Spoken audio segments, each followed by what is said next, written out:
Hi dears, welcome to KUTTYMA'S corner. இன்னைக்கு வந்து நம்ம KUTTYMA'S cornerல white chicken gravy எப்படி செய்யறதுன்னு பார்க்கலாம். ரொம்ப டிஃபரண்டான ஒரு ரெசிபி. பார்த்தாலே பியூர் ஒயிட்டா இருக்கு. ஓகே, இது வந்து எப்படி செய்யறதுன்னு நம்ம பார்க்கலாம். இதுக்கு வந்து ingredients எல்லாம் ரொம்ப கம்மி தான். இது வந்து நம்ம ஹோட்டல்ல மட்டும் தான் சாப்பிட்டுருப்போம். இப்போ பாத்தீங்கன்னா நம்ம இப்போ வீட்லயே எப்படி செய்யறதுன்னு பார்க்கலாம். ஓகே, இப்போ வந்து நம்ம வீடியோக்குள்ள போலாம்.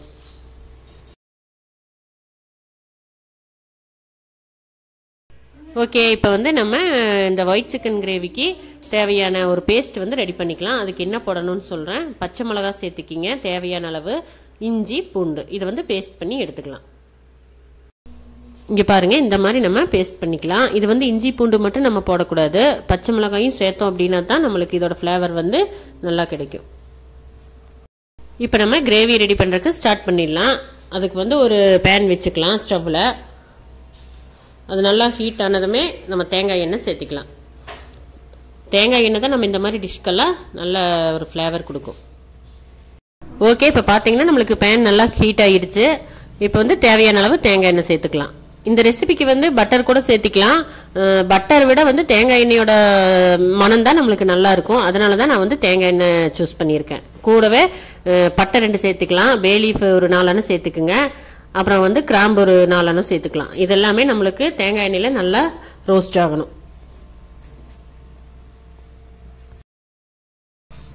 ஓகே, இப்போ வந்து பெரிய வெங்காயம் 2 பொடியாக கட் பண்ணி வச்சிருக்கேன். அதை வந்து நம்ம அந்த எண்ணெயில வந்து சேர்த்துக்கலாம். சேர்த்து நல்லா ஃப்ரை பண்ணிக்கலாம்.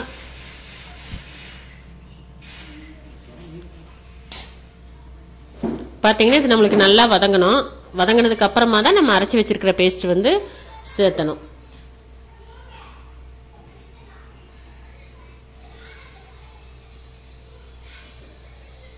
கூடவே கொஞ்சமா கருவேப்பிலை சேர்த்துக்குங்க. இதுவும் சேர்த்து நல்லா வதக்கி விட்டுறலாம்.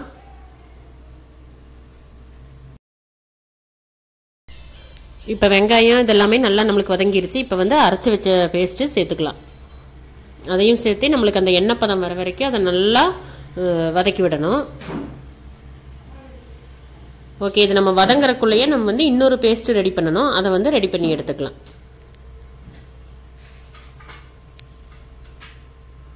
இப்போ அந்த பேஸ்ட்டுக்கு வந்து என்னென்ன வேணும்னு நான் உங்களுக்கு சொல்கிறேன்.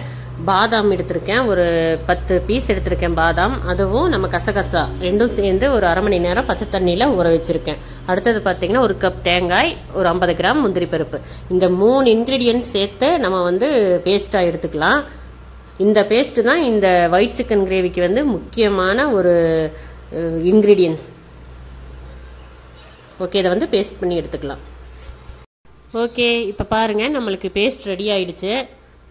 இந்த பேஸ்ட் வந்து இருக்கட்டும். நம்ம வந்து அந்த சிக்கனுக்கு ஆனியன் ஜிஞ்சர் கார்லிக் பேஸ்ட் இது எல்லாமே வதங்கிட்டு இருக்கு. அது வந்து எந்த அளவுக்கு வதங்கியிருக்குன்னு பார்க்கலாம். அதுக்கு முன்னாடி சிக்கன் வந்து நம்ம நல்லா வாஷ் பண்ணி எடுத்து வச்சுக்கலாம். இங்கே பாருங்க, இந்த மாதிரி நல்லா வாஷ் பண்ணி எடுத்து வச்சிருக்கேன். ஒரு 3-4 டைம் கழுவி வச்சிருக்கேன். இதை வந்து நம்ம அந்த இஞ்சி பூண்டு பேஸ்ட் எல்லாம் வதங்குறதுல வந்து சேர்த்து வதக்கி வச்சிடலாம். பாருங்க, எண்ணெய் பதம் வர்ற அளவுக்கு நம்மளுக்கு வதங்கிருச்சு. இப்போ வந்து வாஷ் பண்ணி வச்சிருக்கிற சிக்கன் வந்து சேர்த்துக்கலாம்.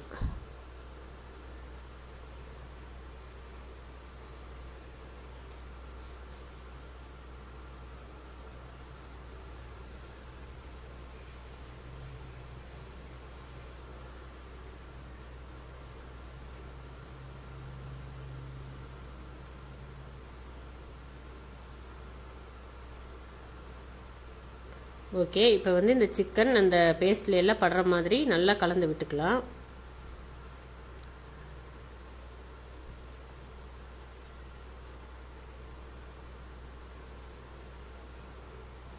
இதுக்கு வந்து நம்ம வேற எந்த ஸ்பைசஸும் சேர்த்த போறது கிடையாது. அந்த கிரீன் சில்லி தான் நம்ம சேர்த்திருக்கோம். உங்களுக்கு எந்த அளவுக்கு காரம் வேணுமோ அதுக்கு தகுந்த மாதிரி நீங்க அதை எடுத்துங்க. நான் வந்து 1 kg சிக்கனுக்கு தகுந்த சில்லி தான் எடுத்திருக்கேன்.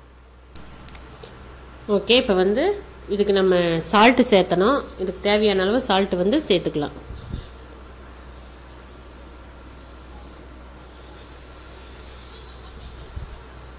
ஓகே, இப்போ வந்து நல்லா மிக்ஸ் பண்ணி விட்டுறலாம்.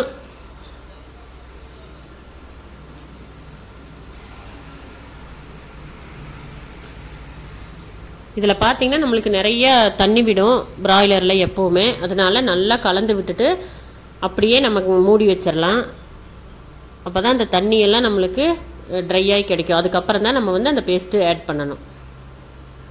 ஓகே, இப்படியே நம்ம வந்து கவர் பண்ணி வச்சிடலாம். ஒரு 10 நிமிஷம் நம்ம இப்படியே இதை கவர் பண்ணி வச்சிடலாம். அந்த தண்ணி பூரா ட்ரை ஆனதுக்கப்புறமா நம்ம அந்த கோகோனட் பேஸ்ட்டு இது வந்து சேர்த்துக்கலாம். 10 நிமிஷம் முடிஞ்சது. இப்போ பார்க்கலாம் நம்ம எப்படி இருக்குன்னு.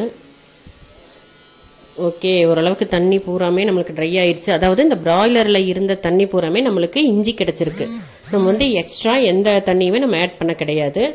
ஓகே, இப்போ வந்து நம்ம அந்த அரைச்சி வச்சிருக்கிற பேஸ்ட் வந்து ஆட் பண்ணிக்கலாம். பார்த்தீங்கன்னா இதுலேயே கறி வந்து பகுதி பாயில் ஆகி கிடச்சிருக்கு நம்மளுக்கு. இந்த ஸ்டேஜில் நம்ம அரைச்சி வச்சிருக்கிற பேஸ்ட்டு ஆட் பண்ணிக்கலாம். இந்த ஒயிட் கிரேவி ரொம்ப நம்மளுக்கு வந்து திக்காகவும் இருக்கக்கூடாது, ரொம்ப லிக்விடாகவும் இருக்கக்கூடாது. செமி லிக்விடாக எடுத்தோம் அப்படின்னா தான் இது நான்கு, ரொட்டிக்கு, சப்பாத்திக்கெல்லாம் நம்மளுக்கு நல்லா சூட் ஆகும். இது வந்து எப்போவுமே ரைஸ்க்கு சாப்பிட்டோம்னா அவ்வளோ மேட்சிங் இருக்காது. ஸோ நீங்கள் வந்து கொஞ்சம் ட்ரையாகவே எடுத்துக்கோங்க. அதனால தண்ணி சேர்க்கறது வந்து பார்த்து சேர்த்துக்கலாம். இது காரம் ரொம்ப ரொம்ப கம்மியாக இருக்கும். அதனால குழந்தைங்க வந்து விரும்பி சாப்பிடுவாங்க. நீங்கள் கண்டிப்பாக வீட்டில் வந்து இதே மாதிரி ட்ரை பண்ணி பாருங்கள். நம்ம ஹோட்டலில் மட்டும்தான் இந்த மாதிரியெல்லாம் சாப்பிட்ணுன்ட்டு இல்லை, நம்மளுக்கு தெரிஞ்ச மாதிரி வீட்டில் ட்ரை பண்ணி பார்க்கலாம். ரொம்ப ரொம்ப டேஸ்ட்டாக வந்துச்சு. நான் வந்து இது செகண்ட் டைம் ட்ரை பண்ணியிருக்கேன். நல்லா வந்ததுனால தான் உங்கள் கூட வந்து நான் ஷேர் பண்ணிக்கிறேன். ஓகே, இப்போ வந்து நம்மளுக்கு இது இன்னும் ஒரு 10 நிமிஷம் நல்லா பாயில் ஆச்சுன்னா போதும். நம்மளுக்கு ஆல்ரெடி பகுதி வெந்துடுச்சு. அதனால இன்னும் கொஞ்சம் நம்மளுக்கு வெந்து கிடைச்சா போதும். இது வந்து முந்திரி பருப்பு, பாதாம் இதெல்லாமே நம்ம சேர்த்து இருக்கிறதுனால நம்மளுக்கு ஃபாஸ்ட்டாக நல்ல திக்னஸ் கொடுத்துரும். ஸோ அடிபத்தாமல் பார்த்துக்குங்க. ஓகே, இப்போ வந்து நம்ம இதையும் கவர் பண்ணி 10 நிமிஷம் வெயிட் பண்ணலாம்.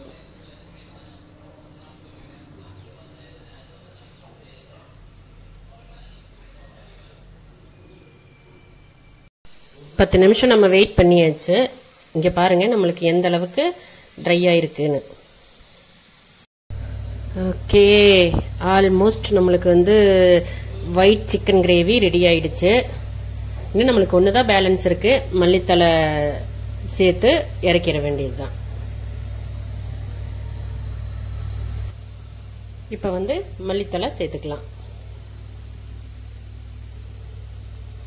நல்லா பொடியாக கட் பண்ணி வச்சுருக்கேன். அந்த மல்லித்தலை வந்து சேர்த்து நல்லா கலந்து விட்டுறலாம். நம்ம நினச்ச மாதிரியே நம்மளுக்கு நல்ல திக்னஸாக கிடச்சிருக்கு. நல்ல க்ரீமியாகவும் இருக்குது பார்க்குறக்கு. இங்கே பாருங்கள், இது கூட வந்து நீங்கள் ஃப்ரெஷ் க்ரீம் இருந்தால் சேர்த்துக்கலாம், இல்லைன்னா ஒன்றும் பிரச்சனை இல்லை. நம்மளுக்கு அந்த பாதாம், முந்திரி பருப்பு இதெல்லாமே நம்மளுக்கு நல்ல க்ரீமி திக்னஸ் வந்து கொடுக்கும். ஓகே, சூப்பரான ஒயிட் சிக்கன் கிரேவி இப்போ நம்மளுக்கு ரெடி ஆயிடுச்சு. இது வந்து நான் கூட இல்லை சப்பாத்தி, ரொட்டி இது கூட வந்து வச்சு சாப்பிட்டோம்னா ரொம்ப ரொம்ப டேஸ்ட்டாக இருக்கும். நம்ம அந்த ஹோட்டலில் சாப்பிட்ற அதே டேஸ்ட் வந்து நம்மளுக்கு வீட்டில் கிடைக்கும். இங்கே பாருங்கள், சூப்பராக ரெடி ஆயிடுச்சு. கண்டிப்பாக ட்ரை பண்ணி பாருங்கள். நம்மளுக்கு வீட்டில் இருக்கிற இன்க்ரீடியன்ஸ் வச்சே தான் நம்ம ரெடி பண்ணியிருக்கோம். அதனால எல்லாரும் கண்டிப்பாக ட்ரை பண்ணி பாருங்கள். பிடிச்சிருந்தா உங்கள் ஃப்ரெண்ட்ஸ்க்கெல்லாம் ஷேர் பண்ணுங்கள்.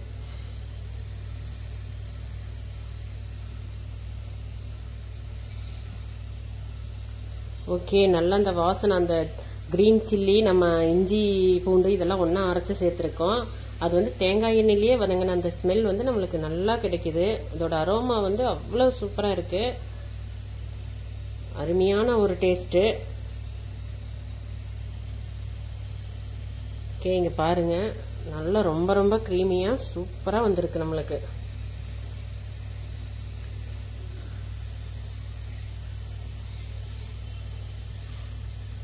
ஓகே, நீங்கள் கண்டிப்பாக ட்ரை பண்ணி பார்த்துட்டு எப்படி இருந்ததுன்னு எனக்கு கீழே கமெண்ட் பண்ணுங்கள். நான் இதே மாதிரி இன்னொரு டிஃப்ரெண்ட்டான ரெசிபியில் உங்களை வந்து மீட் பண்ணுறேன். ஓகே, பாய் பாய். மறக்காமல் நம்ம குட்டிமாஸ் கார்னரை சப்ஸ்கிரைப் பண்ணிடுங்க.